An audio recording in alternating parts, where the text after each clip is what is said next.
തെരഞ്ഞെടുപ്പ് കാലത്ത് സംവാദങ്ങൾ സാധാരണവുമാണ്. എന്നാൽ വിളിച്ചു വരുത്തിയ രാഷ്ട്രീയ കക്ഷി പ്രതിനിധികളെല്ലാം ഒന്നിനു പിറകെ ഒന്നായി ഇറങ്ങിപ്പോയാലോ? അവതാരകൻ എങ്ങനെ ഇടപെടാൻ പാടില്ല എന്നതിനു കൂടി ഉദാഹരണമാണ്.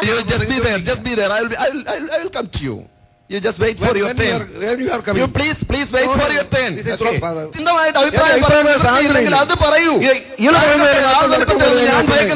വന്യജീവി ആക്രമണവുമായി ബന്ധപ്പെട്ട ചോദ്യങ്ങളാണ് ഉന്നയിക്കപ്പെട്ടത്.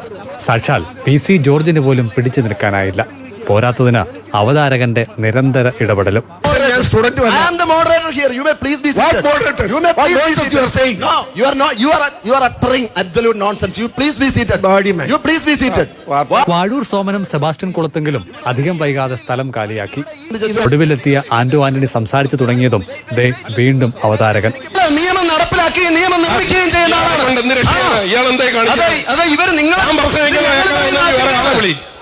നമ്മൾ പറയുന്ന ആശങ്കയാണ്. തിരഞ്ഞെടുപ്പിന് മുന്നോടിയായി മലയോര സംരക്ഷണ സമിതി സെന്റ് ജോർജ് സ്കൂൾ മൈതാനത്ത് ക്രമീകരിച്ച കർഷക മഹാസമ്മേളനമാണ് ബഹിഷ്കരണ വേദിയായി മാറിയത്. പരിപാടിക്കിടെ അവതാരകന്റെ മോശം പെരുമാറ്റമാണ് ഉണ്ടായതെന്ന് ആന്റോ ആന്റണി പ്രതികരിച്ചു. അഡ്വക്കേറ്റ് ജോണി കെ ജോർജ് ആയിരുന്നു അവതാരകൻ. എനിക്ക് പോയിട്ട് ചില അത്യാവശ്യമുണ്ട്.